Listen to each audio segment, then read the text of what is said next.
Welcome, my dear brothers and sisters, to the second part. So, yeah, முதல் பாகத்தை நீங்க கண்டிப்பா பார்த்திருப்பீங்கன்னு நம்புறேன்.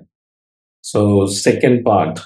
ஸோ, முதல் பார்ட்ல நம்ம ரட்சிப்பை குறித்த நண்பருடைய புரிதல் பற்றி நம்ம பேசினோம். அதுல ஞானஸ்நானம், தண்ணீர் ஞானஸ்நானமும், குழந்தை ஞானஸ்நானமும் ரட்சிப்பை தர முடியாதுங்கிறத நம்ம கிளீனா நம்ம அங்க பேசியிருந்தோம். ஸோ, இப்போ இங்க இந்த பாட்டுல நம்ம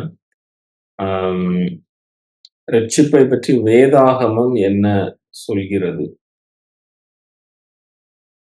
அது அந்த பாயிண்ட் ஆஃப் வியூல. அதுக்கப்புறம் ரட்சிப்பு குறித்த வேதாகம நிகழ்வுகள்.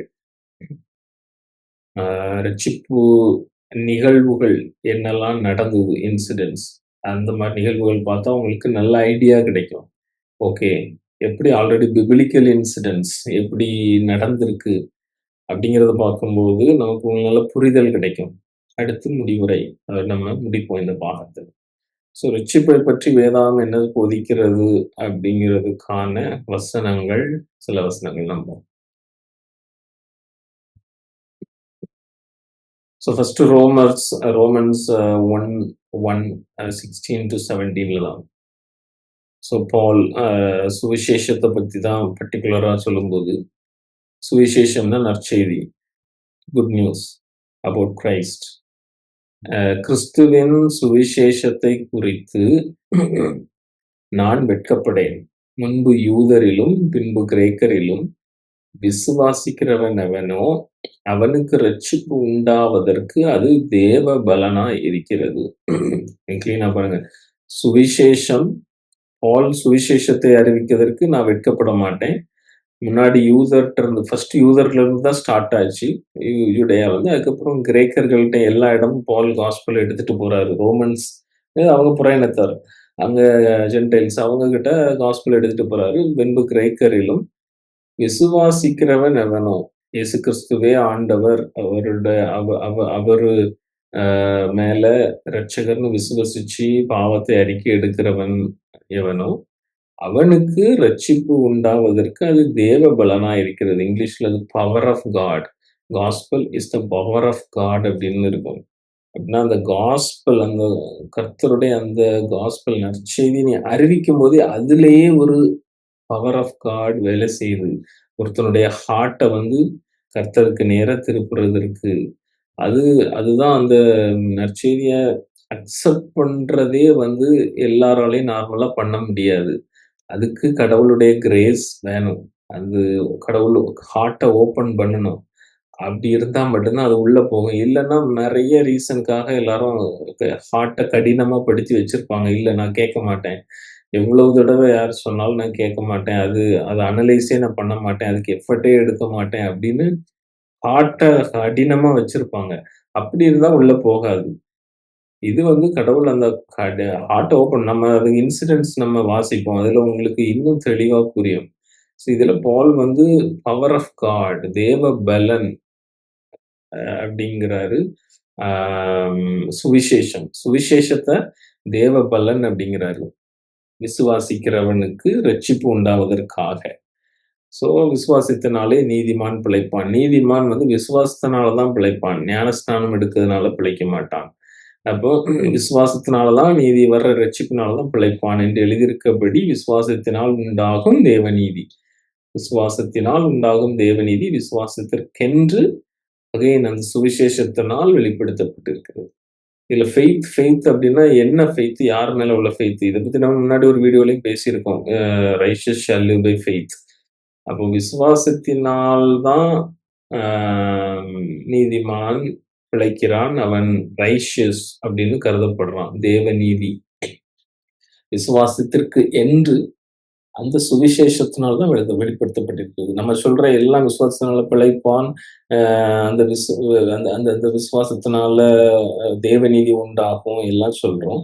அது எதனால வெளிப்படுத்தப்பட்டிருக்குது? சுவிசேஷம், நற்செய்தி. நற்செய்தினா என்ன? இயேசுவை பற்றின நற்செய்தி. இயேசு பாவத்தை வென்ற நற்செய்தி. இயேசு பலியான நற்செய்தி. இயேசு உயிர்த்தெழுந்த நற்செய்தி. ஸோ இத அக்செப்ட் பண்றவன், அண்டர்ஸ்டாண்ட் பண்ண முடியறவன், அண்டர்ஸ்டாண்ட் பண்ணி கன்ஃபெஸ் பண்றவன், ஏற்றுக்கொண்டு கன்ஃபெஸ் பண்றவன் தான் நீதிமான்னு கடவுளால் அறியப்படுவான். அ அதுதான் பைபிள் சொல்ற அந்த ரட்சிப்பினுடைய ப்ராசஸோ, நடக்கிற விதமோ இதுதான்.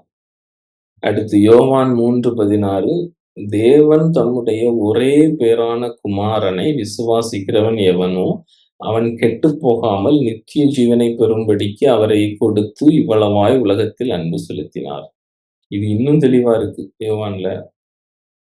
நெறைய பேர் ஃபெய்த்துடா அப்படிம்பாங்க. ஒரே பேறான குமாரனை விசுவாசிக்கிறவன் எவனோ, ஒரே பேறான குமாரன் யாரு? ஜீசஸ் கிறிஸ்ட விசுவாசிக்கிறவன் மட்டும் தான் கெட்டுப் போகாமல் நித்திய ஜீவனை பெறும்படிக்கு கடவுள் உலகத்தில் அன்பு செலுத்தினார். வேற செயின்ட்ஸு, மேரி எல்லாரையும் விசுவாசிச்சு அவங்க மூலமா ஹெவனுக்கு வரலாம். அவங்க மூலமாகவும் கடவுள் ஜஸ்டிஃபை நம்மள ரைச்சியஸ்ன்னு ஜஸ்டிஃபை பண்ணுவார்ன்னு எங்கேயாவது வசனம் இருக்கா? இல்ல. அதனால ம வச வ வச வசனம் அப்படி எங்கேயுமே இல்ல. அப்போ உங்க பிராக்டிஸஸ் அதுக்கு மாறணும். வசனத்துக்கு ஏத்த மாரி. பிராக்டிஸஸ் உண்மையிலேயே மாறிச்சுன்னா, you are bearing the fruit of Holy Spirit as per the word of God. நீங்க கனிகள் குடுக்குறீங்கன்னு எப்படி இருக்கும்? வசனத்தின்படி நீங்க வாழ்ந்தா தான் கனி குடுக்குறதுன்னு அர்த்தம். அந்த மாரி ஆட்கள் தான் கிளீனா தெரியும் உண்மையிலேயே ரட்சிக்கப்பட்டிருக்காங்கன்னு. இல்ல நான் வார்த்தைய நான் கையில வச்சிருக்கேன். நான் பிராக்டிஸஸ் ஐடல் வொர்ஷிப் பண்ணுவேன், வணங்குவேன், எல்லாம் பண்ணுவேன்னா, அது ரட்சிப்பு நீ பெற்றவன் கிடையாது. ரட்சிப்பே அங்க கிடையாதுன்னு அர்த்தம். மறுபடியும் பிறந்த ஆவியினால அப்படி இருக்க முடியாது. அப்ப எதுக்கு நியூ ஹார்ட், நியூ ஸ்பிரிட்? எசேக்கியேல்ல 36 சொன்ன மாரி. இந்த நியூ ஹார்ட், நியூ ஸ்பிரிட் வந்ததுக்கப்புறம், கடவுளுடைய வார்த்தைக்கு தான் ஹங்கர் அண்ட் தர்ஸ்ட்டா இருக்க முடியும். அத மட்டும் தான் செய்ய முடியும். அதனால இது ஒரு மிராக்கிள் கூட ரட்சிப்பு. எனக்கு நடந்தது. அது ஒரு மிராக்கிள். அத எப்படின்னு விளங்கிக் கொள்ளணும்னா, ஒவ்வொருத்தரும் எப்படி ஏற்றுக்கொண்டோங்கிறது, அது ஒரு கிரேஸ் ஆவியானவருடைய ஒர்க் அங்க நடந்திருக்கும். ஸோ அதனால இங்க கிளீனா இருக்கு. ஒரே பேரான குமாரனை விசுவாசிக்கிறவன் மட்டும் தான். வேற யார் மேலயும் கிடையாது. அதனால அடுத்து மார்க் 16, 15, 16 பின்பு அவர் அவர்களை நோக்கி, இயேசு அவர்களை சீஷர்களை நோக்கி, நீங்கள் உலகமெங்கும் போய் சர்வ சிருஷ்டிக்கும் சுவிசேஷத்தை பிரசங்கியுங்கள். விசுவாசம் உள்ளவனாகி ஞானஸ்நானம் பெற்றவன் ரட்சிக்கப்படுவான். விசுவாசியாதவனோ ஆக்கினைக்குள்ளாக தீர்க்கப்படுவான். இது இன்னும் தெளிவா இருக்கு. ஜீசஸ் கிரைஸ்ட் டிசைபிள்ஸ் அவர் உயிர்த்தெழுந்து பரமேறி போறதுக்கு முன்னால சீஷர்கள்ட்ட அவரு அத்தாரிட்டியோட இந்த காஸ்பல உலகெங்கும் போய் நற்செய்தியை அறிவியுங்கள் அப்படின்னு அவர் அத்தாரிட்டியை கொடுக்கிறாரு. Commissioning them to do God's will or to preach the gospel. அவர் அந்த அத்தாரிட்டியை கொடுக்கிறாரு ஜீசஸ் கிரைஸ்ட் டிசைபிள்ஸ்ட. அந்த அத்தாரிட்டியில தான் இன்னைக்கும் நம்ம சுவிசேஷத்தை இயேசுவின் டிசைபிள் சீடர்கள் இப்ப நானும் இந்த வார்த்தையை எடுத்து போதிக்கிறேன்னா இயேசு கொடுத்த அத்தாரிட்டி தான். அவரு கொடுத்த அந்த அத்தாரிட்டி, அவரு கொடுத்த கமிஷனிங் அதுல தான் இன்னைக்கு நம்ம இந்த காஸ்பல எடுத்து போதிக்கிறோம். இல்லன்னா இந்த அதிகாரம் உங்களுக்கு எங்கிருந்து வந்தது அப்படின்னா இயேசு கொடுத்திருக்காரு. அதனாலதான் நாங்க போதிக்கிறோம். விசுவாசம் உள்ளவனாகி ஞானஸ்நானம் பெற்றவன் ரட்சிக்கப்படுவான். யார் மேல விசுவாசம்? இங்க விசுவாசியாதவனோ ஆக்கினைக்குள்ளாக தீர்க்கப்படுவான். இங்க ஞானஸ்நானம் பெறாதவனோ ஆக்கினைக்குள்ளாக தீர்க்கப்படுவான்னு எங்கேயாவது எழுதியிருக்கா? இல்லையே. ஃபெய்த். ஃபெய்த் யார் மேல? சுவிசேஷம் மேல. சுவிசேஷம்னா என்னது? Only one son Jesus Christ. அவர் அனுப்பின சன் ஜீசஸ் கிரைஸ்ட். அப்போ இதுதான் கரெக்ட்டா பைபிள் சுத்தி சுத்தி ஃபுல்லா உலக ஹிஸ்டரியே சன் மெசாயாக்காக தான் எதிர்பார்த்துக்கிட்டு இருந்தது. பழைய ஏற்பாட்டுல இருந்து முதல் ஜெனசிஸ்லயே கர்த்தர் சொல்லியிருப்பாரு, அவர் உன் தலையை நசுக்குவார். அதுக்காக தான் ஹிஸ்டரியே வெயிட் பண்ணிக்கிட்டு இருக்குது. இங்க மெசாயா இவ்வளோ விஷயங்கள் நடந்துகிட்டு இருக்கு. அதுக்கப்புறம் சர்ச் ஃபார்ம் ஆகுது. சர்ச் வளருது. ஃபுல்லா வ ம மெசாயா பண்ண ஒர்க்ல விசுவசிச்சு அறிக்கையிட்டு ஞானஸ்நானம் பெற்றுக்கிட்டே சர்ச்ல ஆட் ஆயிட்டே இருக்காங்க அப்போஸ்தலர் பணிகள்ல. விசுவாசியாதவனுக்கு ஜட்ஜ்மென்ட். சிம்பிள். ஆக்கினைக்குள்ளாகும்னா, ம பதரை கோதுமையை களஞ்சியத்தில் சேர்ப்பார் விசுவசிக்கிறவன். பதரை அணையாத நெருப்பு சுட்டெரிப்பார். ஹெல்லுல அவனுக்கு ஆக்கினை தீர்ப்பு. அதுதான் குட் நியூஸ். குட் நியூஸ்னா எதுக்கு? நீ வந்து பதறாயி அணையா நெருப்புல போகாம இருக்கறதுக்கு ஒரு வழி உனக்கு இருக்கு. இந்த குட் நியூஸ கேட்டு விசுவசி. இயேசு தான் ஆண்டவர்ன்னு. இயேசு தான் உன்னுடைய இரட்சகர்ன்னு கேட்டு பாவத்தை அறிக்கையிடு. இதுதான் ரட்சிப்பை பற்றி ஃபுல்லா வேதாகமம் சொல்றது. ஸோ பேபியால இத சொல்ல முடியுமா? சிம்பிள் லாஜிக் ரீசனிங் மூளை இருக்கிறவங்களுக்கே தெரியும். பேபியால சொல்ல முடியாது. ஸோ, அதனால அங்க வந்து ஒரு ஒர்க்கும் அங்க நடக்காது. நீங்க சும்மா உங்க கம்யூனிட்டி கேத்தலிக் கம்யூனிட்டில நாங்க சேர்த்துக்கிட்டோம். அப்படிங்கிறதுக்கு வேணா நீங்க சொல்லிக்கலாம். அதுக்கும் ஹெவனுக்கும் லிங்க் பண்ணக்கூடாது ரட்சிப்புக்கு. ஸோ, அடுத்து அப்போஸ்தலர் இது இது ரொம்ப முக்கியமான பாகங்கள். இந்த அ பிப்ளிக்கல் இன்சிடென்ட்ஸை நீங்க இது உண்மையா நடந்த இந்த இன்சிடென்ட்ஸ பார்க்கும்போது, உங்களுக்கு இன்னும் கிளியரா புரியும். எப்படி வேதத்துல நெறைய பேர் பட்டிருக்காங்க. ஆ அந்த பர்ட்டிகுலர் இன்சிடென்ட்ஸ வாசிக்கும்போது, இது ஒரு ஒரு ஒரு ஒரு பியூட்டிஃபுல்லான இன்சிடென்ட். இந்த எத்தியோப்பியன் மினிஸ்டருடைய இன்சிடென்ட். இவர் இவர் ஒரு ஜென்டைல். ஆப்பிரிக்கா, எத்தியோப்பியன் சைடு உள்ளவரு. அங்க உள்ள ஒரு குயின் அ உடைய மினிஸ்டராக இருக்கிறாரு. இவர் ஒரு யூனுக். யூனுக்னா ம் ம ம ராஜ ஸ்திரீகளுடைய அரண்மனையில வேலை பார்க்கிற மென்னுக்கு அவங்க வந்து அவங்க யூனுக் ஆக்கிருவாங்க. அவங்களுடைய பிறப்புறுப்ப எடுத்துருவாங்க. ஈவன் டேனியல் எல்லாமே அ அப்படி பண்ணதா தான் அ இதுல ஹிஸ்டரில உண்டு. ஸோ இவரு ஒரு யூனுக். அம் இவரு வந்து இவருடைய ஃபெய்த் கிளீனா பாருங்க. இவர் வந்து கர்த்தர்னால, கர்த்தருடைய அந்த வழிகள்னா வழி வ வழிகள்னால ஈர்க்கப்பட்டவர். அதனால தான் அவர் வந்து எருசலேமுக்கு வந்து வொர்ஷிப் பண்ணிட்டு போறாரு. இவர் ஒரு ஜென்டைல். இவங்கலாம் எங்க வந்து வொர்ஷிப் பண்ணுவாங்க? இவங்கலாம் உள்ள அலவுட் கிடையாது. தேர்ஸ் அ பிரீஸ்ட்க்கு வந்து உள்ள அலவுடு. கோயில் முற்றத்துல ஆம் யூதர்கள் அலவுடு. அதுக்கு வெளிய தான் ஜென்டைல்ஸ்க்கு தனி கேட்டு. அவங்க வந்து அங்க நின்னு பார்த்துட்டு, அவங்களுடைய இதையெல்லாம் பார்த்துட்டு வொர்ஷிப் பண்ணிட்டு அப்படி போறாங்க. ஈவன் கர்த்தர் வந்து இந்த டெம்பிள் வச்சு இந்த லாஸ் எல்லாமே குடுத்ததுக்கான ரீசன் என்னன்னா, எ எல்லா ஜென்டைல்ஸ்க்கு மத்தியில என்னுடைய கம்யூனிட்டி ஒண்ண நான் வைக்கிறேன். என்னுடைய வழிகள அவங்களுக்கு கற்பிக்கிறேன். அவங்க லைஃப் மூலமா, அவங்க ஃபாலோ பண்றது மூலமா ஜென்டைல்ஸ் அட்ராக்ட் பண்ணப்படணும். அட்ராக்ட் பண்ணப்பட்டு இங்க வரணும். அதுதான் கர்த்தருடைய என்னைக்குமே ஹார்ட்டுமே. இவங்க வந்து ஜென்டைல்ஸ்க்கு, புறயினத்தார்களுக்கு ஒளியா இருக்கணும். உப்பா இருக்கணும். ஈவன் ஓல்ட் டெஸ்டமென்ட்லயுமே. இங்க இங்க வந்து ஆப்போசிட் ஆயிடுச்சு. அவங்க பிராக்டிஸையும் ஃபாலோ பண்ண ஆரம்பிச்சு, அப்படி இஸ்ரவேல் நிறைய ஆரம்பிச்சுட்டாங்க. பட் ஸ்டில் இஸ்ரவேல் மூலமா தான் ரட்சிப்பு நமக்கு வந்தது. இஸ்ரவேல்னா நம்மளுடைய பிரதர்ஸ். அ அவங்க எல்லா சீடர்களும் இஸ்ரவேலர்கள். ஸோ அது அந்த இதுல நம்ம அந்த கணம் எப்பவுமே அவங்களுக்கு ஃபர்ஸ்ட்டு. நம்ம செகண்ட் ஜென்டைல். நானும் நீங்களும் ஜென்டைல் தான். We are not born in Israel. Um நம்ம வந்து புற இனத்தார்கள். ஸோ அந்த மாதிரி இவர் ஒரு புற-இனத்தார். ஆனா ஈர்க்கப்பட்டிருக்காரு. கர்த்தருடைய வழிகள், அந்த ம் அ அவருடைய போதனைகள், அவருடைய ஸ்டாட்யூட்ஸ், அவருடைய ரைச்சியஸ்னஸ் எல்லாத்தையும் கேட்டு ஈர்க்கப்பட்டு தான் அவரு ஜெருசலேம் டெம்பிளுக்கு வந்து போறாரு, வொர்ஷிப் பண்றதுக்கு. அப்ப அந்த தாகத்தோட இருக்காரு. கடவுள மீட் பண்ணணுங்கிற தாகத்தோட அவருடைய ஸ்பிரிட்ல இருக்காரு. அவர ஹோலி ஸ்பிரிட் வந்து பிலிப் மூலமா கைடு பண்ணி, அவருக்கு அந்த வசனத்த தெளிவுபடுத்துறாரு பாருங்க. எத தெளிவுபடுத்துறாரு? வசனத்த தெளிவுபடுத்துறாரு.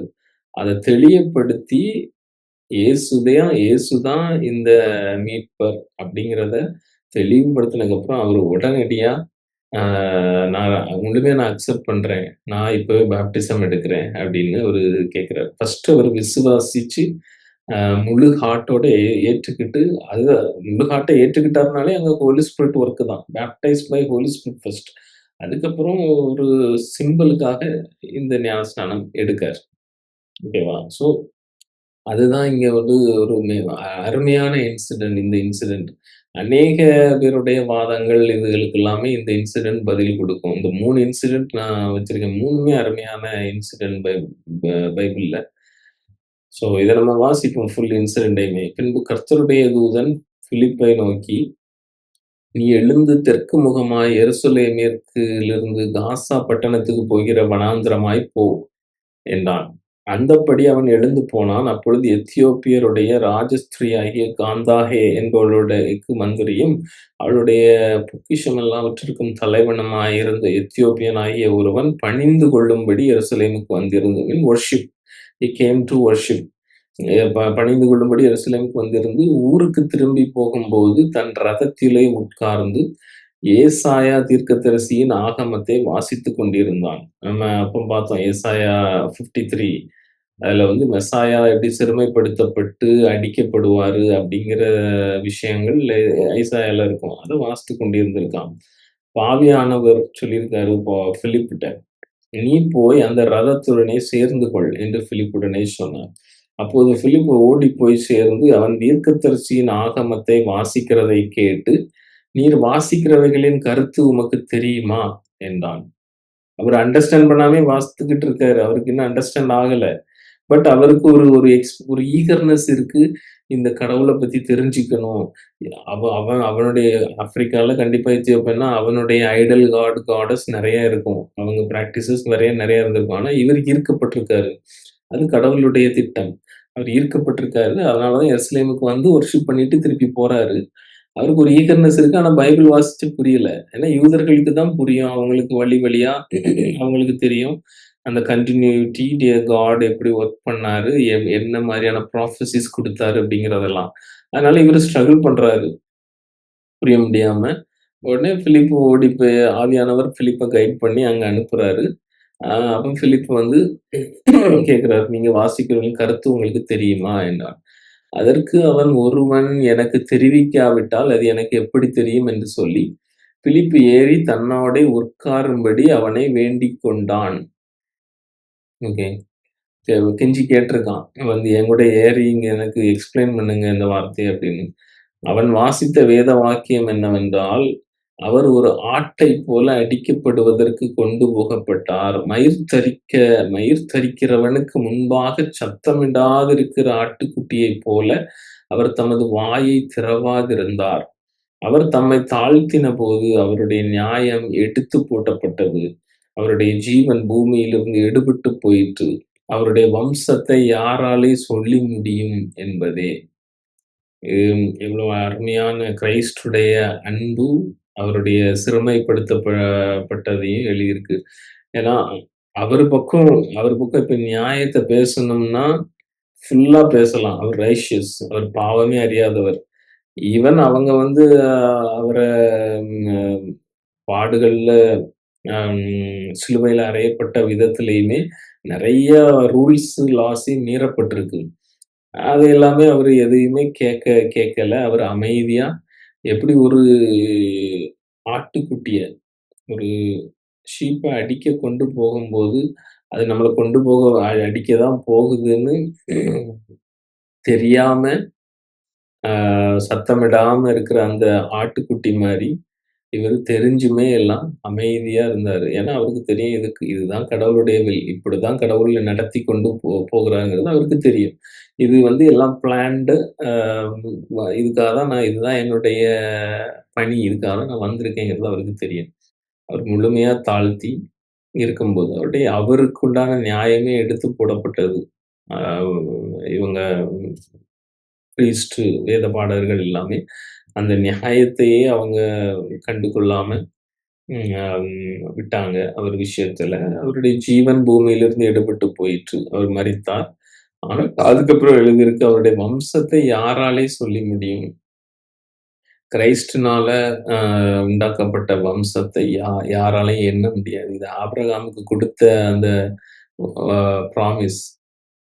ஆபிரகாமுடைய வம்சத்தை எண்ண முடியாது. வானத்து நட்சத்திரங்களை அண்ணாந்து பார். இதை எண்ண முடியாத மாரி உன் வம்சத்தை ஆக்குவேன். அந்த ப்ராமிஸ் கிறிஸ்ட் மூலமா தான் ஃபுல்ஃபில் ஆனது.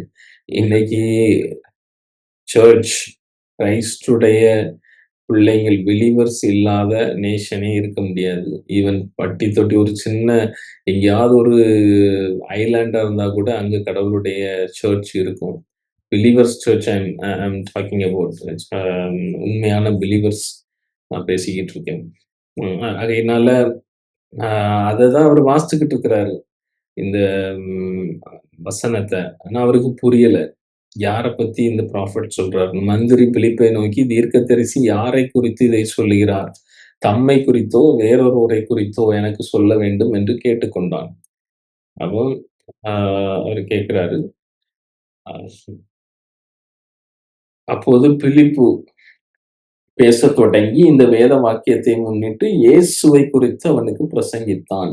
இது இயேசுவை பற்றி தான். இது இயேசு தான். அ அவருக்கு தான் இப்படி நடந்தது. அவரு தான் உயிர்த்தெழுந்தாரு. அவரு தான் அம் இப்படி எசாயா தீர்க்கதரிசி சொன்ன மெசாயா அப்படிங்கிறத அவன் குட் நியூஸ் சொல்றான். காஸ்பெல்ல அவன் சொல்றான். இவ்விதமாய் அவர்கள் வழி நடந்து போகையில், அம் தண்ணீர் உள்ள ஓரிடத்திற்கு வந்தார்கள். அவங்களா தான் வந்திருக்காங்க. அப்போது மந்திரி, "இதோ தண்ணீர் இருக்கிறதே, நான் ஞானஸ்நானம் பெறுகிறதற்கு தடை என்ன?" என்றான். அதற்கு பிலிப்பு, "நீர் முழு இருதயத்தோடும் விசுவாசித்தால் தடையில்லை" என்றான். அப்போது அவன், "இயேசு கிறிஸ்துவை தேவனுடைய குமாரன் என்று விசுவசிக்கிறேன்" என்று சொல்லி ரதத்தை நிறுத்தச் சொன்னான். அப்போது பிலிப்பும் மந்திரியுமாய் இருவரும் தண்ணீரில் இறங்கினார்கள். பிலிப்பு அவனுக்கு ஞானஸ்நானம் கொடுத்தான். அவர்கள் தண்ணீரிலிருந்து கரையேறினபோது, கர்த்தருடைய ஆவியானவர் பிலிப்பை கொண்டு போய் விட்டார். மந்திரி அப்புறம் அவனைக் காணாமல் சந்தோஷத்தோடே தன் வழியே போனான். எவ்வளவு கிளியரா இன்சிடென்ட் இருக்கு. அவன் முழு இருதயத்தோடு விசுவாசிச்சான். அவன் சும்மா நான் ஒத்துக்கிறேன். இயேசுவும் தேவனுடைய குமாரன் தான் அப்படி சொல்லல. அவன் காலங்காலமா இந்த கர்த்தரால ஈர்க்கப்பட்டு ஜெருசலேமுக்கு வொர்ஷிப் பண்ண வாரான். அவன் ஒரு ஹங்கர் ஸ்பிரிட்டோட வாரான். உண்மையான கடவுள அறியணும் அப்படிங்கிற ஒரு ஹங்கரி அவனுக்குள்ள இருக்கு. பைபிள அவங்க விக்கிற அந்த பைபிள வாங்கிக்கிட்டான். வாங்கி அவனுக்கு புரியலனாலும் அவன் படிக்க ட்ரை பண்ணிக்கிட்டு இருக்கான். அத ஆவியானவர் கர்த்தருக்கு எல்லாருடைய ஹார்ட்டையும் அவருக்கு எல்லாருக்கும் தெரியும். யாரு உண்மையாக கடவுளை நேசிக்கிறாங்க, அந்த ஈர்ப்ப காட்டுறாங்க அப்படிங்கிறத அவருக்கு தெரியும். அந்த புவர் இன் ஸ்பிரிட் அந்த மாரி பீப்பிள ஆ ஆவியானவர் எக்யூப் பண்ணி, ஆவியானவர் புரிய வைக்காரு. அவனுக்கு அந்த வாசிக்கிற விஷயத்த. ஸோ இங்க விசுவாசிச்சா தான் ஃபர்ஸ்ட்டு, அதுக்கப்புறம் தான் ஞானஸ்நானம். ஸோ ஞானஸ்நானம் இஸ் எ சிம்பல். ஸோ அது அது அது இந்த இந்த இன்சிடென்ட் ரொம்ப தெளிவா விளக்குது. இன்னொரு இன்சிடென்ட் லிடியா. அப்போ அதே அப்போஸ்தலர்கள் நடபடிகள்ல, ஓய்வு நாளில் நாங்கள் பட்டணத்துக்கு வெளியே போய், இது பால் எல்லாரும் ஓய்வு நாள்ல அவங்க பட்டணத்துக்கு வெளியே போய் ஆற்றின் அருகே வழக்கமாய் ஜெபம் பண்ணுகிற இடத்தில் உட்கார்ந்து, அங்கே கூடி வந்த ஸ்திரீகளுக்கு உபதேசித்தோம். அப்போது தியத்திரா ஊராளும், இரத்தாம்பரம் விற்கிறவளும், தேவனை வணங்குகிறவளுமாகிய லீதியாள் என்னும் பேர்ல ஒரு ஸ்திரீ கேட்டுக்கொண்டிருந்தாள். பவுல் சொல்லியவைகளை கவனிக்கும்படி கர்த்தர் அவள் இருதயத்தை திறந்தருளினார். அவளும் அவள் வீட்டாரும் ஞானஸ்நானம் பெற்ற பின்பு அவள் எங்களை நோக்கி, "நீங்கள் என்னை கர்த்தரிடத்தில் விசுவாசம் உள்ளவள் என்று எண்ணினால், என் வீட்டிலே வந்து தங்கியிருங்கள்" என்று எங்களை வருந்தி கேட்டுக்கொண்டாள். இங்க கிளீனா பாருங்க. அந்த லீடியாள் வந்து அவ ஆல்ரெடி ஒரு ஜூ. தேவனை வணங்குகிறவள் அப்படின்னா, இவ வந்து காட் சீக்கர். அம் கடவுளை வணங்குகிறவள். அவளுக்கு ஷி இஸ் செல்லிங் திஸ் ரத்தாம்பரம். Uh I think it is a blanket or something. அப்ப அந்த ஸ்திரீ வந்து கேட்டு கொண்டு இருக்கிறாள். பவுல் சொல்லியவைகளை கவனிக்கும்படி கர்த்தர் அவர் இருதயத்தை திறந்தருளினார். பாருங்க எவ்வளவு ஹோலி ஸ்பிரிட் காட்டுடைய வொர்க்கு. கடவுள் அவருடைய ஹார்ட்ட ஓப்பன் பண்றாரு. அ பவுல் சொன்னது கவனிக்கும்படி, புரியும்படி, அத அண்டர்ஸ்டாண்ட் பண்ற மாரி. அது அது அந்த ஹார்ட் ஓப்பன் பண்றது கர்த்தர் தான். அதுதான் நம்ம கிருபைங்கிறோம். கிரேஸ்ல ஃபர்ஸ்ட் கிரேஸ் ஒர்க் ஆயி கர்த்தர் வந்து மிராக்குலஸா நம்ம லைஃப்ல அத ஓப்பன் பண்ணுவாரு. அவரு காமிப்பாரு, ஈர்ப்பாரு. மிராக்கிள் மூலமா நம்மள அவர்கிட்ட ஈர்த்து, அதுக்கப்புறம் வேர்டு புரிய வைப்பாரு. அது முழுக்க முழுக்க அவரு. அதுக்கப்புறம் நம்ம அத ரெஸ்பாண்ட் பண்ணுவோம். ஆ ஆமா, இவ்ளோ பெரிய கர்த்தர். நான் முழுமையா ஏற்றுக்கொண்டு கொள்றேன். இயேசுவே ஆண்டவர். அவரே தேவகுமாரன் அப்படின்னு. அவ சந்தோஷமா கடவுள் ஓப்பன் பண்ணிட்டாரு இங்க. இங்க அவளுடைய ஒர்க் இல்ல. கடவுளுடைய ஒர்க்கு. அவ அதுக்கு அக்செப்ட் பண்ணிக்கிட்டா. அவளுடைய வீட்டாரும் எல்லாரும் ஞானஸ்நானம் பெற்றுட்டாங்க. ஸோ ஃபர்ஸ்ட் இங்க மேட்டர் என்ன? இங்க வந்து அவளது இருதயம் திறக்கப்பட்டது, விசுவாசம் அறிக்கையிடப்பட்டது. இயேசு தான் ஆண்டவர்ன்னு விசுவாசம். இதுதான் ஆர்டர் அகைன். இந்த இன்சிடென்ட்லயும். இங்கேயும் ஞானஸ்நானம் வந்து ரட்சிப்பு கிடையாது. ஞானஸ்நானம் இஸ் அ சிம்பல். அடுத்து ஜெயிலர். இதுவும் ஒரு அருமையான சம்பவம். ஹார்டான ஹார்ட் உள்ளவங்க இருதயத்த கடவுள் எப்படி மாத்துறாருன்னு. ஒவ்வொருத்தருக்கும் ஒவ்வொரு மாரி. அவருக்கு தெரியும் யார எப்படி ரட்சிக்கணும், யாருக்கு எப்படி இன்சிடென்ட் நடந்தா அவங்களுடைய ஹார்ட் உடையும். அம் அ அவங்கள வந்து அவங்க சில சில பேரு அவங்க மேலேயே ரொம்ப நம்பிக்கை வச்சிருப்பாங்க. சப்போஸ் அவங்கள ரட்சிக்கணும்னு கடவுளுக்கு பிளான் இருந்ததுன்னா, கண்டிப்பா அவங்க எது மேல ரொம்ப ஐடியலா வச்சிருக்காங்களோ, அத தான் முதல்ல டச் பண்ணுவாரு. அவங்கள இன்செக்யூர் ஆக்கி இது வந்து நான் என்னுடைய லாங்குவேஜ்ல சொல்றேன். கடவுள் வந்து அப்படி அப்படி பண்ணுவாரு, இப்படி பண்ணுவாருன்னு. ஒரு விஷயம் கிளீனா தெரிஞ்சுக்கணும். காட் நெவர் காசஸ் சின்.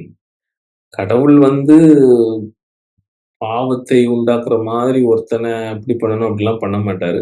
மனுஷன் வந்து மனுஷனா அந்த சின்னுல விழுந்து இது பண்ணி, அவனுடைய பாவத்தினால விழுறத கடவுள் அவருடைய பர்ப்பஸுக்காக யூஸ் பண்ணிக்குவாரு. அதுதான் கரெக்ட்டான டாக். ஹியூமன் லாங்குவேஜ்ல சில நேரம் நான் கடவுள் அப்படி பண்ணுவாரு, இப்படி பண்ணுவாருன்னு சொல்றேன். But God is holy and righteous. God never causes sin. அவரு வந்து ஒருத்தன ராங்கா பனிஷ் பண்றதோ, இல்ல சின் பண் அவர் வந்து ஏதோ தப்பா மற்ற ஐடல் காட், காடஸ் சொல்ற மாரி இந்த ட்ரூ ஒன் அண்ட் ஒன்லி காட நம்ம பேசக்கூடாது. அத அத அது நான் ரொம்ப கவனமாக அதுல நான் இருக்கிறேன். அதனால தான் நான் இதையும் சொல்றேன். நம்மளுடைய பேச்சு வழக்குல சில நேரம் எப்படி கடவுள் வந்து அத அலோவ் பண்ணுவாரு, அந்த சிச்சுவேஷன் உண்டு பண்ணுவாருன்னு சொல்றோம். பட் ஸ்டில் நம்ம ஸ்ட்ராங்கா நம்மளுடைய மைண்ட்ல இருக்கணும். It is God never causes sin. Is holy and righteous God அப்படிங்கிறத எப்பவுமே மைண்ட்ல வச்சுக்கணும். இந்த சம்பவத்துல பாலும் ஷீலாவும் ஜெயில்ல இருக்காங்க. காஸ்பல் நிமித்தம் அவங்கள பிடிச்சு அவங்க ஜெயில்ல வச்சிருக்காங்க. இப்ப நடுராத்திரியிலே பவுலும், ஷீலாவும் ஜெபம் பண்ணி தேவனை துதித்து பாடினார்கள். காவலில் வைக்கப்பட்டவர்கள் அதை கேட்டுக் கொண்டிருந்தார்கள். சடிதியிலே சிறைச்சாலையின் அஸ்திபாரங்கள் அசையும்படியாக பூமி மிகவும் அதிர்ந்தது. ஒரு பெரிய எர்த்குயிக் மாரி அந்த சிறைச்சாலை, அந்த ஜெயிலே வந்து அசையுது. உடனே கதவுகள் எல்லாம் திறவுண்டது. கதவு எல்லாமே ஓப்பன் ஆயிடுச்சு. லாக் ஆன கதவு எல்லாமே. ஜெயில்ல லாக் பண்ணி வச்சிருக்காங்க. கதவு லாக் பண்ண கதவு எல்லாமே ஓப்பன் ஆயிடுச்சு. அப்ப எல்லாருடைய கட்டுகளும் கழன்று போயிற்று. எல்லாரையும் கட்டி வச்சிருக்கிற விஷயங்கள், அந்த கம்பிகள் எல்லாமே, லாக் எல்லாமே கழண்டுடுச்சு. சிறைச்சாலைக்காரன் நித்திரை தெளிந்து சிறைச்சாலையின் கதவுகள் திறந்திருக்கதைக் கண்டு, கட்டுண்டவர்கள் ஓடிப்போனார்கள் என்று எண்ணி, பட்டயத்தை உருவி தன்னை கொலை செய்து கொள்ளப் போனான். பவுல் மிகுந்த சத்தமிட்டு, நீ உனக்கு கெடுதி ஒன்றும் செய்து கொள்ளாதே. நாங்கள் எல்லாரும் இங்கேதான் இருக்கிறோம் என்றான். அப்போது அவன் தீபங்களை கொண்டு வரச் சொல்லி உள்ளே ஓடி நடுநடுங்கி பவுலுக்கும் சீலாவுக்கும் முன்பாக விழுந்து அவருக அ விழுந்து அவர்களை வெளியே அ அழைத்து வந்து, ஆண்டவன்மாரே, ரட்சிக்கப்படுவதற்கு நான் என்ன செய்ய வேண்டும் என்றான். அதற்கு அவர்கள், கர்த்தராகிய இயேசு கிறிஸ்துவை விசுவாசி, அப்போது நீயும் உன் வீட்டாரும் ரட்சிக்கப்படுவீர்கள் என்று சொல்லி, அவனுக்கும் அவன் வீட்டிலிருந்த யாவருக்கும் கர்த்தருடைய வசனத்தை போதித்தார்கள். மேலும் ராத்திரியில் அந்நேரத்தில் தானே அவன் அவர்களை அழைத்துக் கொண்டு போய் அவர்களுடைய காயங்களை கழுவினான். அவனும் அவனுடையவர்கள் அனைவரும் உடனே ஞானஸ்நானம் பெற்றார்கள். அவன் அவர்களை தன் வீட்டிற்கு கூட்டிக் கொண்டு போய் அவர்களுக்கு போஜனம் கொடுத்து தன் வீட்டார் அனைவரோடும் கூடே தேவனிடத்தில் விசுவாசம் உள்ளவனாகி மனமகிழ்ச்சியாய் இருந்தான். பாருங்க எவ்வளவு அற்புதமான சம்பவம். அவனுடைய இதயம் ரொம்ப ஹார்டான இதயம். இவன் ஜென்டைல். இவன் கடவுள சீக் கூட பண்ணல. மற்ற இதுல லிடியாவும் சரி, அந்த ஜெ அ எத்தியோப்பியன் மினிஸ்டருமே அவங்க கடவுள சீக் பண்ணிக்கிட்டு இருந்தாங்க. கடவுள தேடுனவங்க ஏதோ ஒரு வழியில அவங்களுக்கு கடவுள் இந்த மாரி புரிய வச்சாரு. ஈவன் ஜெயிலர் இவன் ஒரு ஜென்டைல் இவனுக்கு ஆ பைபிள்ல அப்படி இல்ல. இவன் வந்து கடவுள தேடுனானா அப்படிங்கிற எதுவுமே இல்ல. ஆனா, இவனுக்கு அந்த ஒரு ஒரு ஸ்ட்ராங்கான இன்சிடென்ட், ஒரு மிராக்கிள், சூப்பர் நேச்சுரல் இன்சிடென்ட்ட அவனுக்கு காமிச்சு, அது மூலமா அவனுக்கு பயம் வந்துருச்சு. அவனுக்குள்ள உள்ள அந்த ஒரு பயத்துல அவன் பால்ட்ட போய் கேட்கிறான். அவனுக்கு பயம் இவங்க வந்து சம்திங் இவங்க பவர்ஃபுல் ஆளு. அப்படிங்கிறது அவனுக்கு ஏதோ புரிஞ்சிருச்சு. நேரா போய் அவங்க கிட்ட கேட்கிறான். "நான் ரட்சிக்கப்படுவதற்கு என்ன பண்ணணும்?" அப்படின்னு கேட்கிறான். சம்திங் இவன் ஏதாவது கேட்டிருப்பானா இருக்கும். வசனங்கள யூதர்களுடைய டீச்சிங்க இவன் கேட்டிருக்கலாம். இல்ல பவுலுடைய டீச்சிங் கேட்டிருக்கலாம். அதுல இவன் டைரக்ட்டா அதையும் கேட்ட உடனே அந்த பயம் த்துல அவன் ஹார்ட் வந்து ஷேக் ஆன உடனே இவன் வந்து அந்த லைட்டான ஹார்ட்ல அவன் கேட்கிறான் உடனே. ஆவியானவர் அத அ மாற்றி குடுக்குறாரு அவனுடைய ஹார்ட்ட. அவன் கேட்ட உடனே சுவிசேஷத்த அறிவிக்கிறாங்க. அவன் கேட்ட உடனே ஹோல் ஃபேமிலியோட அவன் விசுவசிக்கிறான், நம்புறான். ரட்சிக்கப்பட்டு ஞானஸ்நானம் எடுக்கிறான். ஸோ அகைன் இந்த இன்சிடென்டும் உங்களுக்கு நல்ல ஒரு அண்டர்ஸ்டாண்டிங் குடுக்கும். அ ஹார்டான சிலவங்களுக்கு நான் கடவுளையே தேடல. நான் எப்படி ரட்சிக்கப்பட்டேன்னு எனக்கே தெரியல. அப்படின்னும் நெறைய சாட்சிகள் சொல்லுவாங்க. அதெல்லாம் கடவுளுடைய சாவரென் வில். எப்படி சூஸ் பண்ணாரு? அது அவருடைய முழுக்க, முழுக்க அவர் ஏதாவது ஒரு பர்ப்போஸுக்காக கிங்டம்ல ஒரு வேலைக்காக சூஸ் பண்ணியிருப்பாரு. ஸோ அது அவருக்கு தான் முழுக்க, முழுக்க தெரியும். ம். ஸோ இது அந்த மாதிரியான ஒரு இன்சிடென்ட். இந்த புற இனத்தார் உள்ள வந்து இது பண்ணது. ஓகே. இதுதான் நான் முதல்லயே சொன்னேன். அவருடைய ஆபத்தான அந்த வரிசைக்கும், பைபிள் சொல்ற அந்த ஆர்டர் வரிசையும் என்னங்கிறத நம்ம கண்டிப்பா பார்க்கணும்.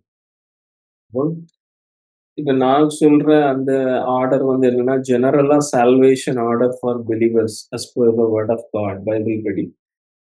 ஃபர்ஸ்ட் வந்து தேவனுடைய திட்டத்தின்படியே இயேசு கிறிஸ்து சிலுவையில் கிருபையை வெளிப்படுத்தினார். இப்ப இயேசு கிறிஸ்து ஃபர்ஸ்ட்டு சிலுவையில நம்ம எல்லாருடைய பாவத்திற்காகவும் மரித்து, பாவத்தை வென்று, சாவை வென்று, அ ரெஜ உயிர்த்தெழுந்து அவர் வந்து பரமேறி போயிட்டாரு. அப்ப அது மூலமா பிதாவும் அவர் மேல யாரெல்லாம் விசுவாசிக்கிறாங்களோ, அவங்களை பிதாவும் தன்னுடைய குமாரன், குமாரத்திகளாக எண்ணுவதற்கான கிருபையை இயேசு மூலமா வெளிப்படுத்திட்டாரு. முழுக்க, முழுக்க கிருபை இப்போ வெளிப்படுத்தியாச்சு உலகத்துல, எர்த்ல. அதுக்கப்புறம் புறஜாதியார் இப்போ புறஜாதியினரும் சரி, யூதர்களும் சரி, நம்மள மாரி அவங்க காஸ்பல கேட்கறாங்க. அந்த நியூஸ், இந்த குட் நியூஸ கேட்கறாங்க. அந்த நற்செய்தியை ஏற்றுக்கொண்டு அவங்க நம்புவதற்கு தகுதிகளுக்கும் பரிசுத்த ஆவியானவர் வந்து அவங்க ஹார்ட்ல வேலை செய்றாரு. அந்த நற்செய்தி itself is a power of God அப்படின்றது ரோமன்ஸ்ல நம்ம பார்த்தோம். அந்த வேர்ட் ஆஃப் காட் வந்து அது ஆவியானவர் வந்து அம் அவங்கள அத அக்செப்ட் பண்றதுக்கு ஏதுவாக அவங்களை மாற்றுவார். அவங்களுக்குள்ள வேலை செய்கிறார். அதுக்கப்புறம் அ அதுல அவங்க ரட்சிக்கப்பட்டுர்றாங்க. கிறிஸ்து நற்செய்தியை ஏற்றுக்கொண்டு ரட்சிக்கப்படுகிறார்கள். அதுக்கப்புறம் கிறிஸ்து மீதான தனது விசுவாசத்தை அவங்க பகிரங்கமாக அறிக்கையிடுவாங்க. எல்லாருக்கும் முன்னால பப்ளிக்கா அறிக்கையிடுவதற்கு ஒரு அடையாளமாக தண்ணீர் ஞானஸ்தானத்திற்கு கீழ்ப்படிந்து அதில் மூழ்கி வெளிவருகிறார்கள். தண்ணீர் ஞானஸ்தானத்துக்கு ஒபே பண்றாங்க. எப்போ after they believe in the gospel, they baptised by Holy Spirit first. அதுக்கப்புறம் அவங்க வந்து தண்ணீர் ஞானஸ்நானத்துக்கும் அக்செப்ட் பண்றாங்க. அதுக்கப்புறம் இயேசு கிறிஸ்துவின் சாயலை போல அதுக்கப்புறம் சாங்டிஃபிகேஷன். ரட்சிப்பு ஓகே அக்செப்ட் பண்ணியாச்சு.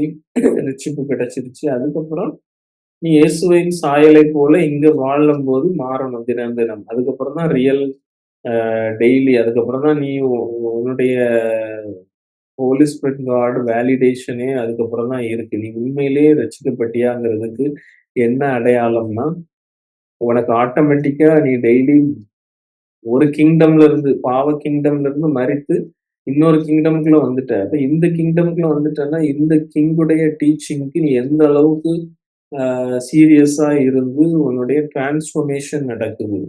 கிறிஸ்ட போல சாயல் வரணும்னா, உன்னுடைய ஃப்ளஷ்ல முழுமையா நம்ம தினம் தினம் வீக் ஆயி ஃப்ளஷ்ஷ ஜெயிச்சுக்கிட்டே இருக்கணும்.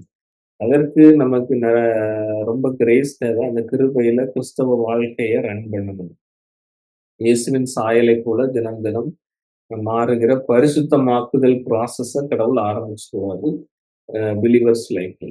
அது அந்த சஃபரிங்கும் அது ஒரு பார்ட் ஆஃப் பரிசுத்தமாக்குதல் ப்ராசஸ் தான்.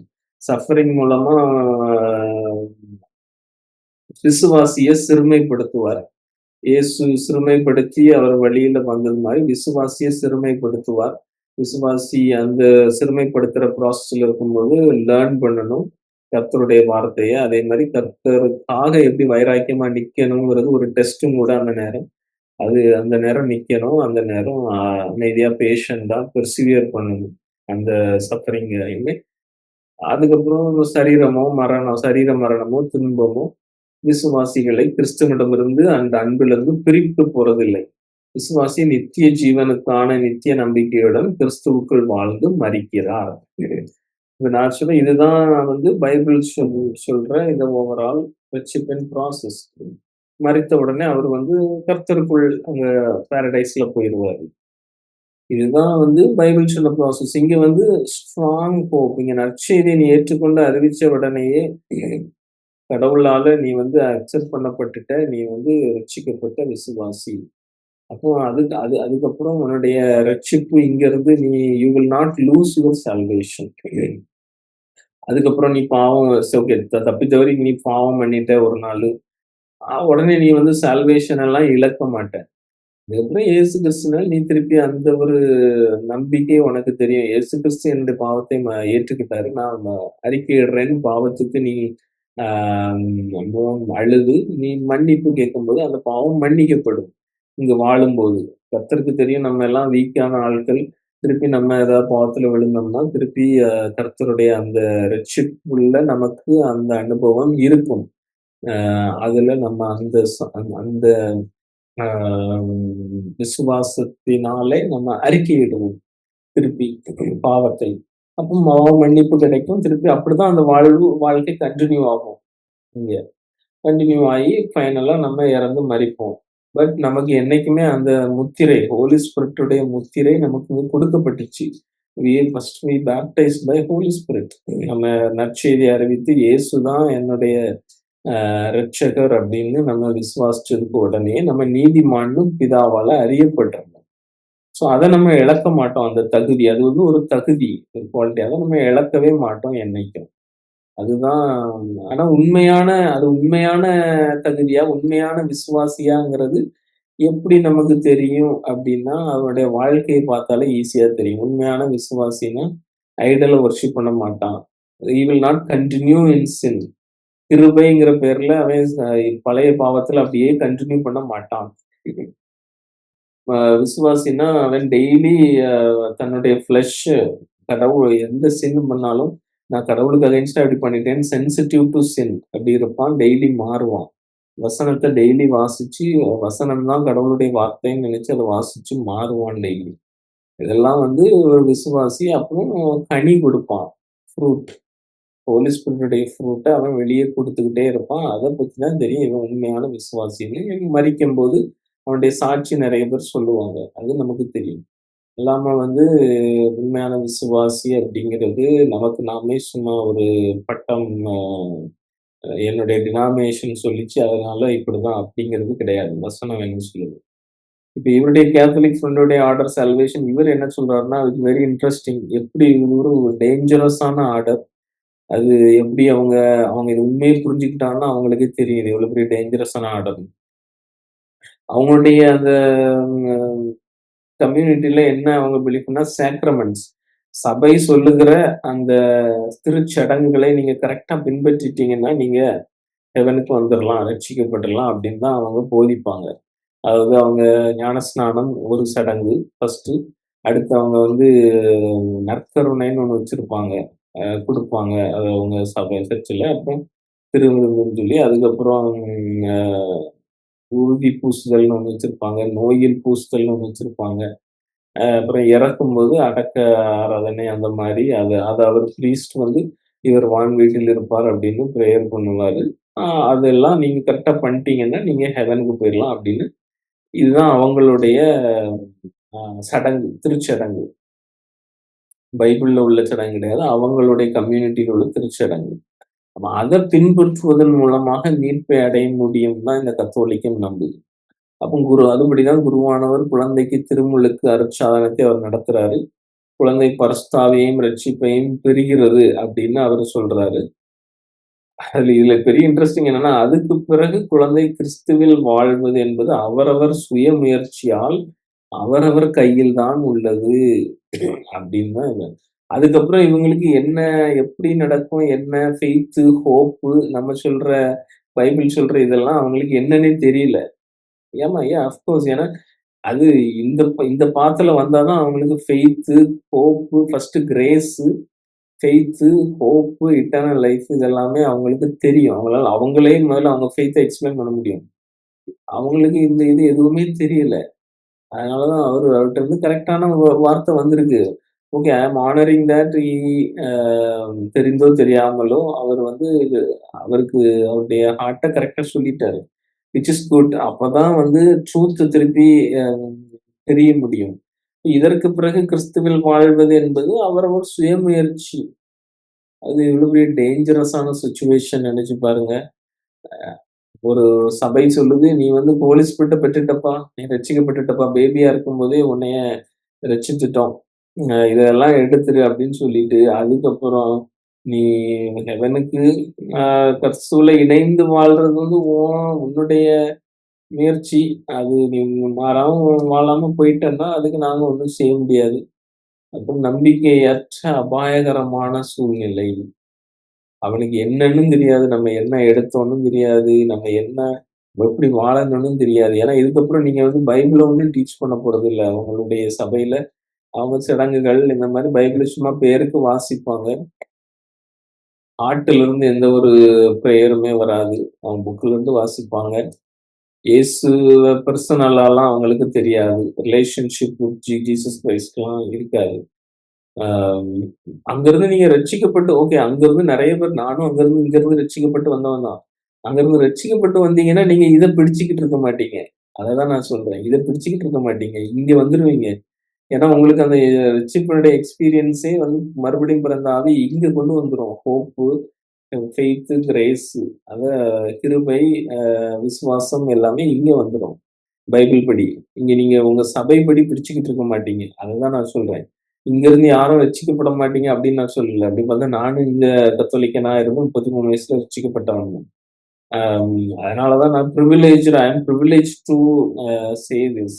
ஐ ஹேவ் அ பர்டன். இன்ஃபாக்ட் எனக்கு வந்து கத்தோலிக்கர்கள் மேல அன்பு இருக்கிறதுனால தான் நான் இத பர்ட்டிகுலரா சொல்றேன். அங்கருந்து வந்ததுனால. ஸோ இது வந்து அந்த அபாயகரமான சூழ்நிலை. இது வந்து டேஞ்சர் சிச்சுவேஷன். அதனால இந்த ஆர்டர் ரொம்ப தப்பு. இந்த ஆர்டர நம்ம அ ஜஸ்டிஃபை பண்ண முடியாது. ஓகே. அடுத்து நான் வந்து ஒரு அ சுருக்கம், சம்மரியா நான் இத சொல்றேன். எப்படின்னா 2 லைன் நான் சொன்னேன். அ ஆடம் ஒரு லைன், கிரைஸ்ட் செப்பரேட் லைன். ஆடமுடைய லைன்ல கிரைஸ்ட் கிடையாது. ஆடமுடைய லைன்ல தான் நம்ம பிறந்திருப்போம். இங்க பூமியில பிறக்கிற எல்லாருமே ஆடமுடைய லைன்ல தான் பிறக்குறாங்க ஃபர்ஸ்ட்டு. ஆடமுடைய லைன்லன்னா ஆதியாகமம் 3:6ல ஆடம் வந்து அவர் மனுஷனாக கடவுள் படையினால தான் படைக்கப்பட்டாரு. ஆனா பாவம் பண்ணிட்டாரு. ஆதியாகமம் 3:6 பார்த்தோம்னா, அப்பொழுது அந்த பெண் அந்த மரத்தின் பழம் சாப்பிடுவதற்கு நல்லதும், பார்வைக்கு இன்பமும், புத்தியை தெளிவிப்பதற்கு ஆசைப்படத்தக்க பழவுமாக இருக்கிறது என்று கண்டு, அந்த பழத்தை பறித்து சாப்பிட்டு தன் கணவனுக்கும் கொடுத்தாள். அவனும் சாப்பிட்டான். கடவுளுடைய கமாண்ட டிஸோபே பண்ணிட்டாரு ஆடாம். அப்போ அங்க அப்பமே அவருக்கு கடவுளுடைய அந்த சாயல் எல்லாம் போயிடுச்சு. பாவத்துல விழுந்துட்டாரு. அப்போ ஆடம் விழுந்தாச்சு. அதுக்கப்புறம் இங்கிருந்து பூமியில இருந்து சின்னு தான் அப்புறம் ஆளுகை செய்ய ஆரம்பிச்சிருச்சு எல்லாரையும். பிறக்கிற எல்லாருமே. ஆடமுடைய லைன்லயே சின்னிலே பிறந்து அவங்களும் சின்னுக்கு ஈக்குவலா கான்ட்ரிபியூட் பண்ண ஆரம்பிச்சுட்டாங்க. இப்ப நானும் பிரான்சிஸ் என்கிற நான் 1987 ஆதாமின் வம்சத்துல தான் பூமிக்குரிய ஒரு தந்தைக்கும் தாய்க்கும் மகனாக பிறந்தேன். நான் ஓகேவா? அதுக்கப்புறம் இங்க கிரைஸ்ட் இங்க ரோமர் 5:12 பார்த்தீங்கன்னா, அதுக்கு அது இப்படியாக ஒரே மனிதனாலே பாவமும், பாவத்தினாலே மரணமும் உலகத்திலே நுழைந்தது போலவும், எல்லா மனிதர்களும் பாவம் செய்ததினால் மரணம் எல்லோருக்கும் வந்தது போலவும் இதுவும் ஆனது. எல்லாருக்குள்ளேயும் ஒரு மனுஷன் மூலமா பாவம் வந்து, அப்புறம் எல்லாரும் பாவம் அது ஸ்ப்ரெட் ஆயி, அது எல்லாருக்குள்ளேயும் பாவம் வந்து, பாவம் ஆளுகை செய்ய ஆரம்பிச்சுடுச்சு. அப்ப இந்த லைன்ல தான் எல்லாருமே இருக்கணும். நானும் இந்த லைன்ல தான் இருந்தேன். அப்புறம் என்னுடைய பாவத்தை, என்னுடைய இங்க உள்ள நிலையில பாவத்தை ஆல்ரெடி சுமந்து தீர்த்த மெசாயா ஒருத்தர் ஆல்ரெடி சுமந்து தீர்த்துட்டாரு, கிரைஸ்ட். அவர் எப்படிப்பட்டவர்னா, லூக்கா 1:34, 35 வாசிச்சோம்னா, அதற்கு மரியாள் தேவதூதனை நோக்கி, "இது எப்படி ஆகும்? நானோ புருஷனை அறியேனே" என்றார். புருஷனை அறியேனேன்னா, I didn't have sex with Joseph. எனக்கும் ஜோசப்புக்கும் இன்னும் நாங்க வந்து எந்த ஒரு உறவுமே நாங்க வைக்கல. அப்படி இருந்து எப்படி எனக்கு பிள்ளை பிறக்கும்? அப்படின்னு மரியாள் கேட்கிறா. அப்ப தேவதூதன் அவளுக்கு பிரதியுத்தரமாக தெளிவா சொல்றாங்க. பரிசுத்த ஆவி உன்மேல் வரும். இது ரொம்ப முக்கியமான நான் கேத்தலிக்ஸ்க்கு இந்த இந்த ஒரு வார்த்தைய நான் கோடிட்டு காட்ட விரும்புறேன். பாருங்க. பரிசுத்த ஆவி உன்மேல் வரும். உன்னதமானவருடைய பலம் உன்மேல் நிழலிடும். உன்னதமானவர்னா இங்க இங்கிலீஷ் பைபிள்ல the power of the most high father God. உன்னதமானவருடைய பலம் உன்மேல் நிழலிடும். ஆதலால் உன்னிடத்தில் பிறக்கும் பரிசுத்தம் உள்ளது தேவனுடைய குமாரன் எனப்படும். இங்கேயும் திருத்துவம் ஒர்க். இயேசு ஞானஸ்நானம் எடுக்கும்போது அந்த திருத்துவம் ட்ரினிடேரியன் ஒர்க்க பார்த்தோம். இங்கேயும் பாருங்க, இயேசு டிசெண்ட் அவர் வானத்துல இருந்து ட்ரினிட்டியில இருந்து அவர் வெளியே வராரு. உலக எர்த்துக்கு மரியாளுடைய வயிற்றுக்கு வரும்போது இதுதான் நடந்திருக்கு. பரிசுத்த ஆவி மேல வந்திருக்கிறாரு. மரியாளை எக்யூப் பண்ணுவதற்காக. ஏன்னா அவர் வந்து இந்த பரிசுத்த குழந்தைய தாங்கணும். தேவனுடைய குமாரனை தாங்கணும். அதற்கான எக்யூப்மென்ட் எப்பவுமே பைபிள்ல பரிசுத்த ஆவி வாராரு அப்படின்னாலே, ஒரு கடவுளுடைய வில் அங்க நடக்கிறதற்காக, அத பிராக்டிகலா நடத்துவதற்காக தான் பரிசுத்த ஆவி வருவாரு. எல்லா இடமும். இன்னைக்கு நமக்கு பரிசுத்த ஆவி பிலீவர்ஸுக்குள்ள வாசம் பண்றாருன்னா, உனக்கும் எனக்கும் கடவுளுடைய வில் ஒண்ணு இருக்கு. அத நம்ம நிறைவேற்றணும். அதற்காகத்தான் பரிசுத்த ஆவி என்னைக்குமே வந்து பிராக்டிகலாக கடவுளுடைய வில்ல நிறைவேற்றுறதுக்காக வருவாரு. மரியாள் மேல பரிசுத்த ஆவி ட்ரினிட்டியில 3rd பெர்சன் உள்ள வராரு. Power of the most high. Father God வந்து மேல ஷேடோ வராரு. அப்போ தேவனுடைய குமாரன் உள்ளே வயிற்றுக்குள் உண்டாகிறார். அப்ப இது வந்து மரியாளுக்கு சூசைக்கும் பிறந்தது கிடையாது. இது யாருடைய அதனாலதான் திருப்பி சொல்றேன், இது ஆதாமுடைய லைனே கிடையாது. இவர் தேவனுடைய குமாரன், சன் ஆஃப் காட். மேல இருந்து கீழே இறங்கினவர். இவருக்கும் இந்த இடத்துல உள்ளவங்களுக்கும் சம்மந்தமே கிடையாது. இன்ஃபேக்ட். ஸோ அதத்தான் நான் இங்க கூட்டிட்டு காட்ட விரும்புறேன். நீங்க மரியாளுக்கு நீங்க இயேசுவுடைய அம்மாங்கிற கனத்த குடுங்க. அது தப்பில்ல. அதுக்கு மேல நீங்க வேற எதையுமே எடுத்துட்டு வராதீங்க. அது நீங்க ஐடல் வொர்ஷிப்புக்கும் மேல நீங்க கடவுளையே வந்து தேவ தூஷணம் சொல்றது மாரி தான் இருக்கும். கடவுளுடைய இடத்துல வேற மாரி கொண்டு வந்தீங்கன்னா, ஐடல் வொர்ஷிப்புக்கும் மேல நீங்க போறீங்க. அது மன்னிக்க முடியாத பாவம். கடவுளுக்கு கடுங்கோபம் வருகிற பாவம். அதனால அதுல ரொம்ப கேர்ஃபுல்லா இருங்க. கேர்ஃபுல்லா இருந்துக்குங்க. ஸோ இதத்தான் நான் இங்க சொல்ல வரேன். இங்க கிரைஸ்ட் பிறக்கிறாரு. கடவுள் சன் ஆஃப் காட் பிறந்து பாவத்தை எல்லாத்தையும் ஏற்றுக்கிட்டாரு. ஏற்றுக்கிட்டு மரித்து உயிர் தெழுந்துட்டாரு. அதனால இன்னைக்கு இந்த பிரான்சிஸ், ஆதாம் வழியில பிறந்த இந்த பிரான்சிஸ், இயேசுவை தனது 33வது வயதுல தேவனுடைய கிருபை, அவரு பண்ண ஒர்க், அவரு எனக்குள்ள டிரான்ஸ்ஃபார்ம் பண்ணாரு. இயேசு கிறிஸ்துவை விசுவாசத்தோட அதுக்கப்புறம் நான் ரட்சகரா ஏற்றுக்கொண்டேன். பரிசுத்த ஆவியினால நான் பேப்டைஸ் பண்ணப்பட்டேன். எனக்கு ஒரு புது ஹார்ட், பழைய ஹார்ட், ஸ்டோனி ஹார்ட்ட கர்த்தர் எடுத்து போட்டு புது ஹார்ட்டையும், புது ஸ்பிரிட்டையும், என்னுடைய ஹியூமன் ஸ்பிரிட்டையும் குடுத்தாரு. அதுக்குள்ள அவருடைய ஸ்பிரிட், ஹோலி ஸ்பிரிட்டையும் எனக்குள்ளே வைத்தார். அன்னைக்கு நான் ரட்சிக்கப்பட்டேன். என்னோட 33வது பர்த்டேல அன்னைக்கு நான் ரட்சிக்கப்பட்டேன். சால்வேஷன் கிடைத்தது. அன்னையில இருந்து இப்போ என்னுடைய புதிய நிலை என்ன? பிரான்சிஸுடைய இப்போ தேவனுக்குள் புதிய நிலை என்னன்னா, தேவனுடைய வாரிசு. கிறிஸ்துவுடன் உடன் வாரிசாகவும் நான் இப்ப இருக்கிறேன். இதான் இப்ப என்னுடைய புது பொசிஷன்.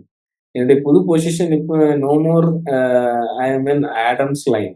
இப்ப நான் வந்து என்னைய வந்து ஆடம் லைனே கிடையாது. இந்த எர்த்லி லைனே கிடையாது. இப்போ நான் வந்து heavenly uh line. I am going to sit with Christ as a coheir in front of God. அதுதான் வசனம் சொல்லுது பாருங்க. நாம் பிள்ளைகளானால் வாரிசுகளுமாமே, தேவனுடைய வாரிசுகளும், கிறிஸ்துவிற்கு உடன் வாரிசுகளுமாமே. கிறிஸ்துவோடு நாம் மகிமைப்படுவதற்காக அவரோடு பாடுபட்டால் அப்படி ஆகும். கிறிஸ்துவோட மகிமை என்ன? ரிசரக்டட் பாடி அவர் எடுத்தார். அதுபோல நம்மளும் மகிமைப்பட்டு குளோரிஃபை ஆக்கப்படுவோம். அதான் ரெசரக்டட் பாடி. பாவமே இல்லாத அந்த பாடி நம்ம சீக்கிரம் பெறுவோம். இயேசு 2ஆம் வருகையில். அதுதான் மகிமை. அந்த மகிமைக்காக தான் வெயிட் பண்ணிக்கிட்டு இருக்கோம்.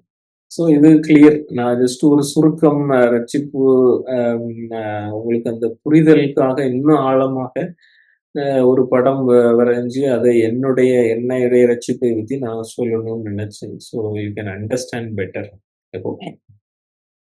அடுத்து ஃபைனலா இந்த வசனம் சொல்லிட்டு நான் அதை முடிக்கிறேன். நீங்க கிறிஸ்துவுக்குள் மறுபிறப்பு அடைந்திருக்கிறீர்களா? உங்களை நீங்களே வசனத்தின்படி ஜட்ஜ் பண்ணலாம்.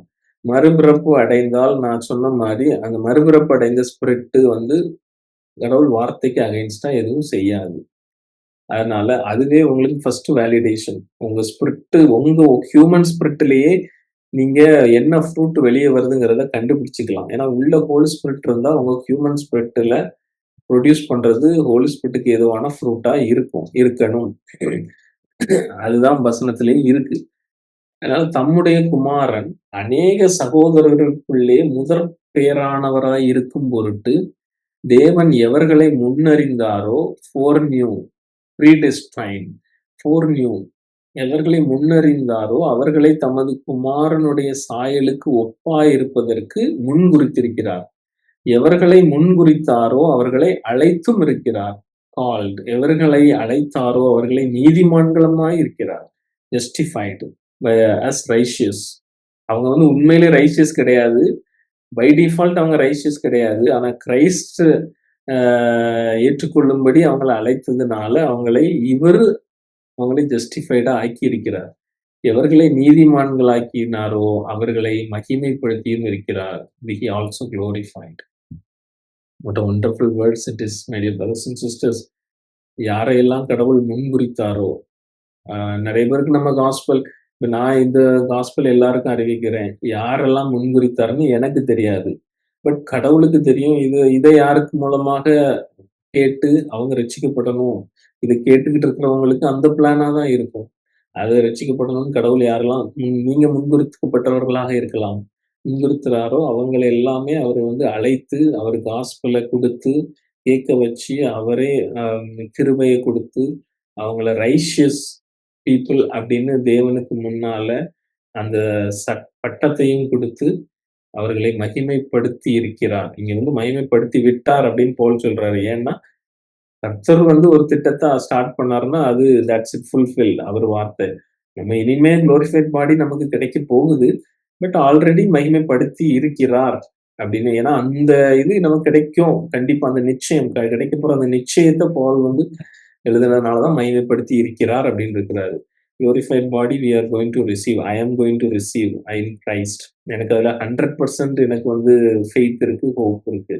When the day Jesus Christ appeared in the clouds, right, during his second coming. So அவருடைய செகண்ட் கம்மிங் வருகையில, 2வது வருகையில எல்லாருமே என்னுடைய இறப்பு தாமதமானால் நான் இருந்தால் அவருடைய வருகையில் எடுத்துக்கொள்ளப்படுவேன். இல்லை அதுக்கு முன்னாலே நான் மரித்தால் இயேசு விட பரதேசியில போய் சேருவேன். அதுதான் ஒவ்வொரு பிலீவருக்கும் உள்ள பிளஸ்ஸிங். ஓ! ஓகேவா? ஸோ இதுதான் கடைசியான question my dear brothers and sisters. நீங்க கிறிஸ்துவுக்குள்ள மறுபிறப்பு அடைந்திருக்கிறீர்களா? Are you born again in Christ? இதுதான் கொஸ்டின். ஸோ அடுத்த காணொளி நம்ம அவருடைய பாவ அறிக்கை மற்றும் பாவ மன்னிப்பு, confession of sins and forgiveness, அது ரிலேட்டடா அவங்களுடைய கம்யூனிட்டில செய்ற விஷயங்கள அவரு வாதம் பண்றாரு.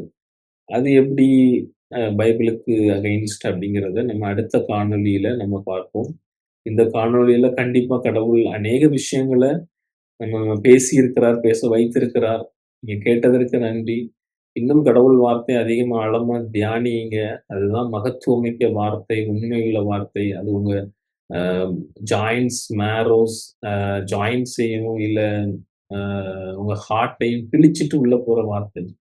ஸ்வாட் of the spirit which is the word of God அப்படின்னு பைபிள்ல இருக்கும். அப்ப அந்த ஸ்வாட் உள்ள போகும். அத அலோவ் பண்ணுங்க. அது உள்ள போய் உங்கள சுத்திகரிக்கும், பரிசுத்தப்படுத்தும். ஆண்டவரே, கர்த்தருடைய நாமத்திலே நான் ஜெபிக்கிறேன். உங்கள எல்லாரையும் கடவுள் வந்து இந்த வார்த்தைய கேட்க வச்சு ஓப்பன் பண்ணுவார். ஆமென்.